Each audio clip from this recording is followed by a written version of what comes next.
Became more, they shut the door, I built the floor. They said you can, I said watch me. They said you're weak, I said that's not me. I danced through pain, I danced through grace. I'm made of storms and sacred space. You see, I'm not against you, I'm just for me. I learned that power isn't control, it's creation. So when the world throws trash, I make gardens. When they curse, I make poetry. I shift energy, that's my power. Pain to peace, storm to flower. Every scar is my divine design. Every tear becomes a rose.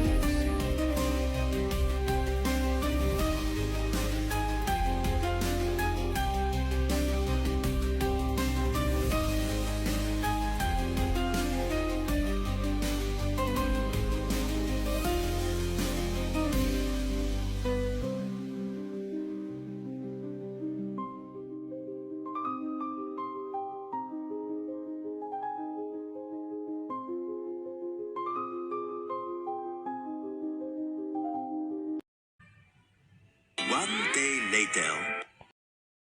Welcome back. The White House weighing new rules that could upend shareholder voting power. An executive order would limit influential proxy advisors and restrict how index fund giants cast votes on behalf of investors.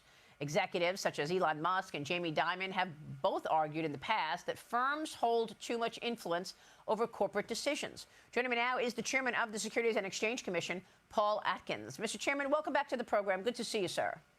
Good to see you too, Maria. Thanks for having me.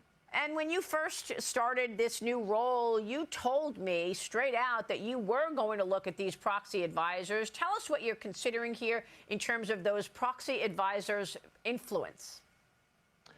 Well, Maria, it's a very important issue, and in the first Trump administration, the SEC adopted rules that were directed at these particular companies, but those were challenged, and the Circuit Court in the District of Columbia basically put those on ice. And so now it's time to focus on this particular area of corporate governance.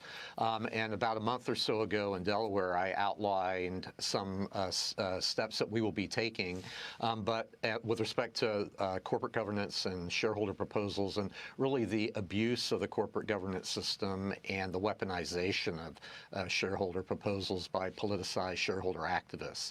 And so these particular advisory companies play a role. The charges of conflicts of interest are really legion, the stories of those. And so we have to address this issue overall.